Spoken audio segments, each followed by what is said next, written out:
Leading Facilities Management with Data by Izan Adams, January 2025. Introduction.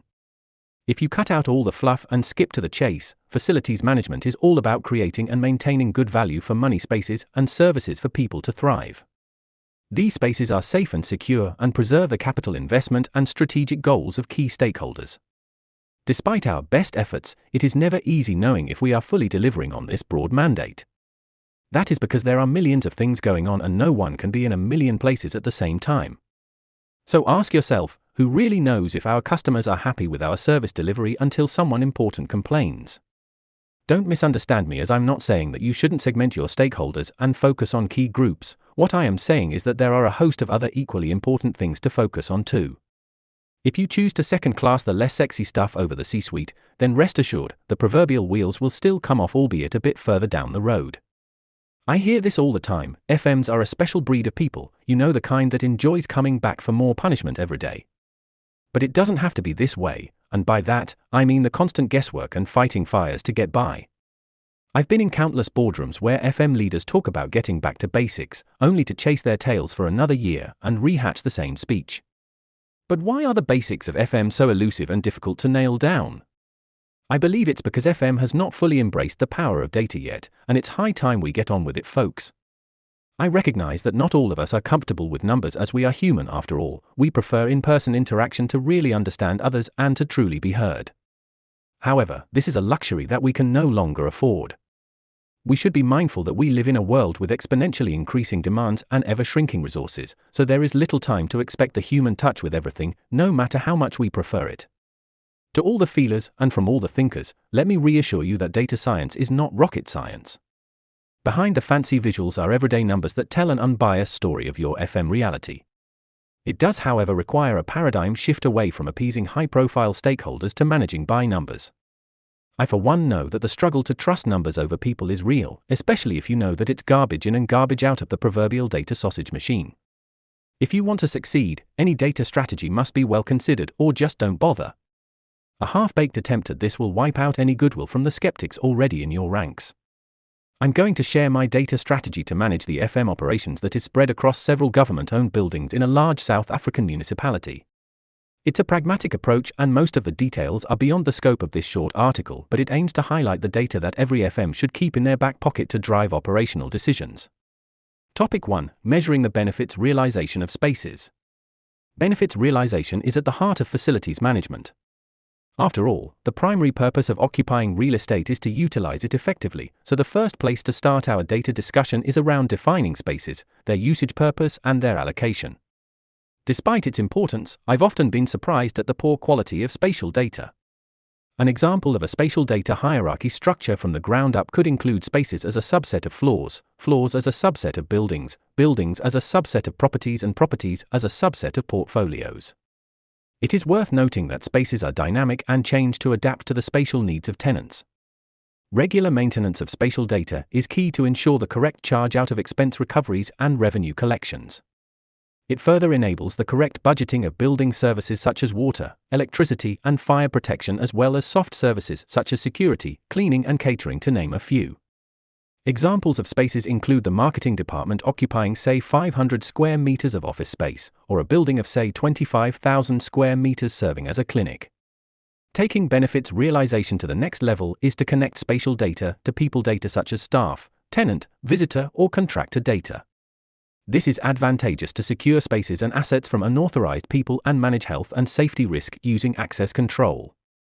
This is, however, easier said than done, as people data, spatial data, and access control data often reside across three distinct entities.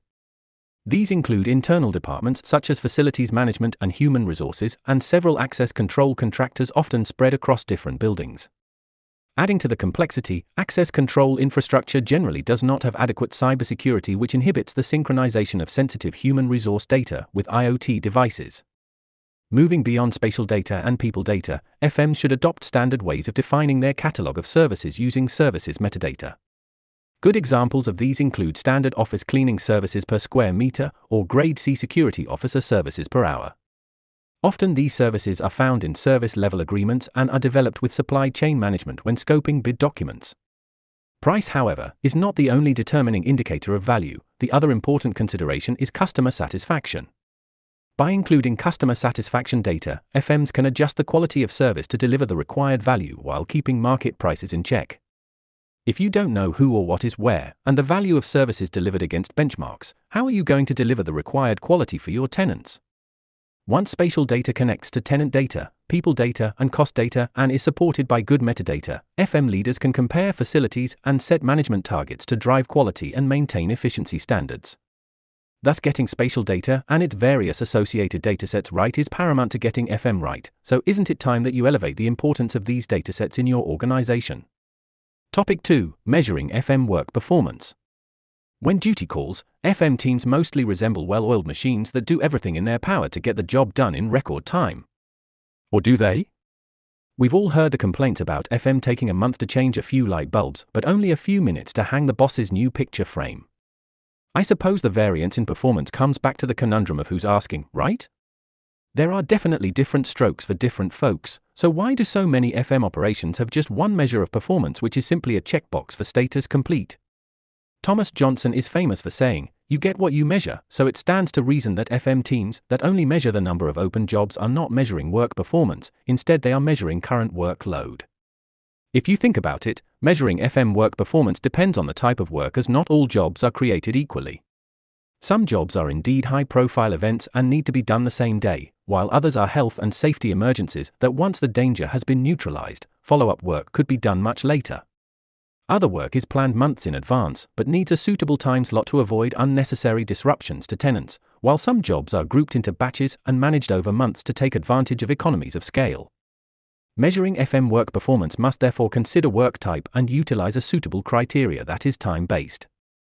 Sure, it's still important to measure open jobs, but a more valuable measurement would be the count of days that a job is late in a specific group.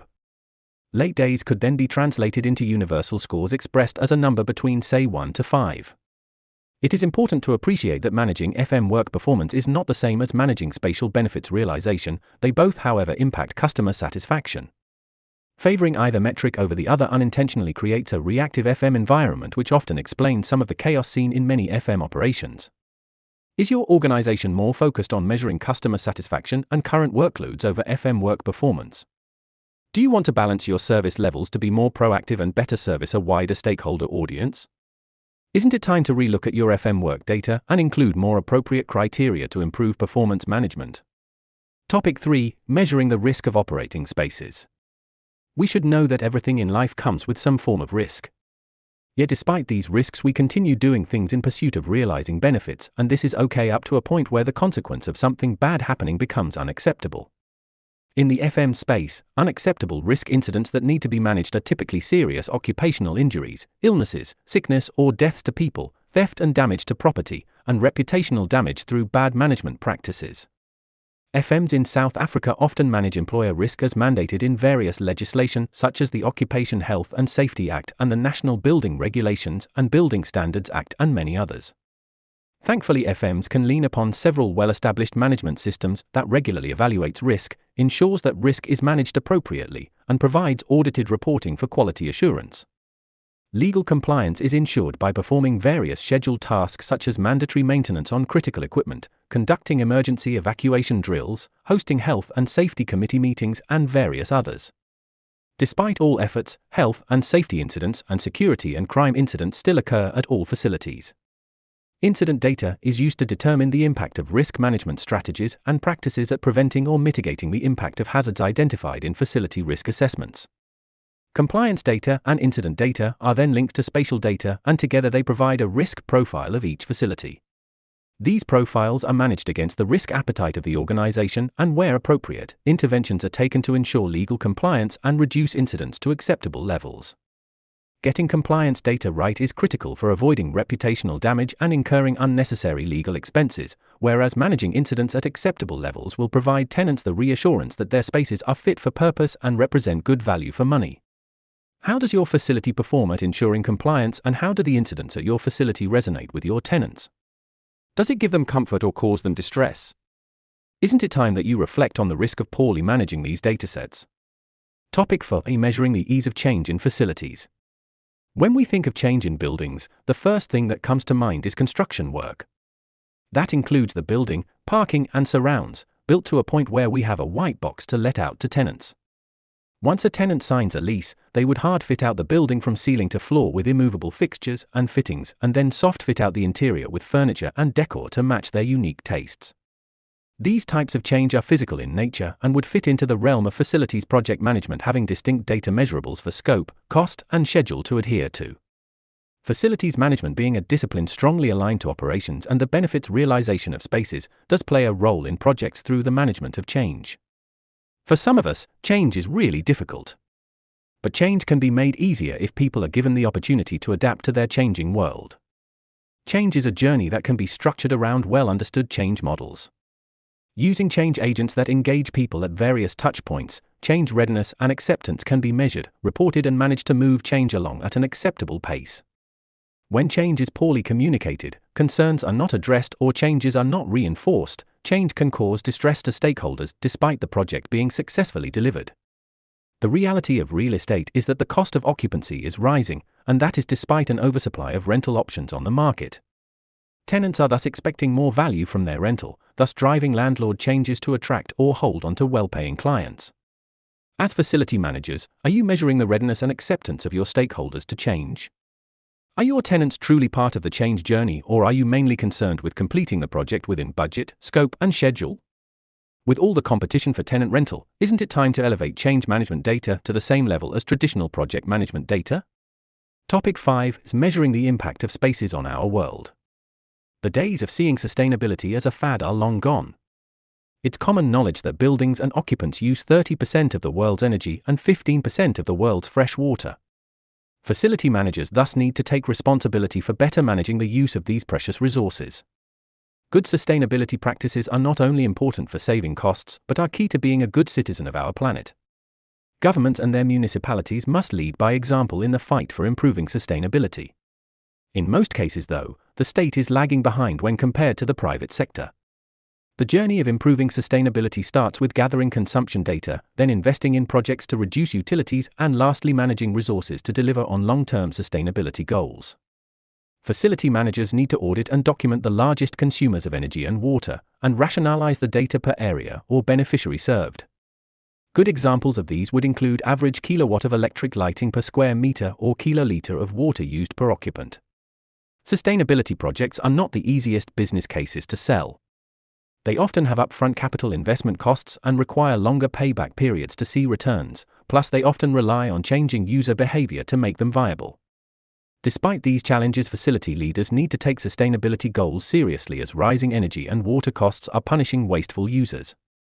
The world is also withholding their support for organizations that are not doing their bit to tackle sustainability and avoid its harmful impact on climate change. The bottom line is we need to get our utilities data right if we want to save our planet. This is not about good PR, it's about doing the right thing for the future generations, and it is our responsibility to act sooner rather than later. Are you universally comparing utilities between facilities and championing projects to reduce the biggest drivers of wastage? Is your data supporting your business cases and getting sustainability projects approved? Topic 6a: measuring the return on capital invested in property. It's a sobering thought, but at the end of the day, someone needs to take a decision if investing money in our facility is worth it or not. In the private sector, a shareholder expects a good financial return on their investment, while in the public sector, the taxpayer expects a fair increase in service delivery for the capital invested in state facilities. As the budget to invest in capital projects is always under pressure, only projects with the greatest return are selected for implementation each fiscal year. To support project business cases, facility managers need to demonstrate how proposed projects will reduce operational expenditure after an acceptable payback period, or will increase the scope of public services and speed up service delivery. To motivate for capital funding and to measure benefits realization of state-invested funds, facility managers need to connect spatial data and people data to capital project investment data. Here, the increase in service delivery after project completion generally becomes the measurement of return on capital invested. Are you a facilities management leader in the public sector? Do you measure the return on capital investment by measuring the increase in service delivery at the facility level? Are you benchmarking project proposals on previous similar projects? Conclusion. Well, there you have it, folks.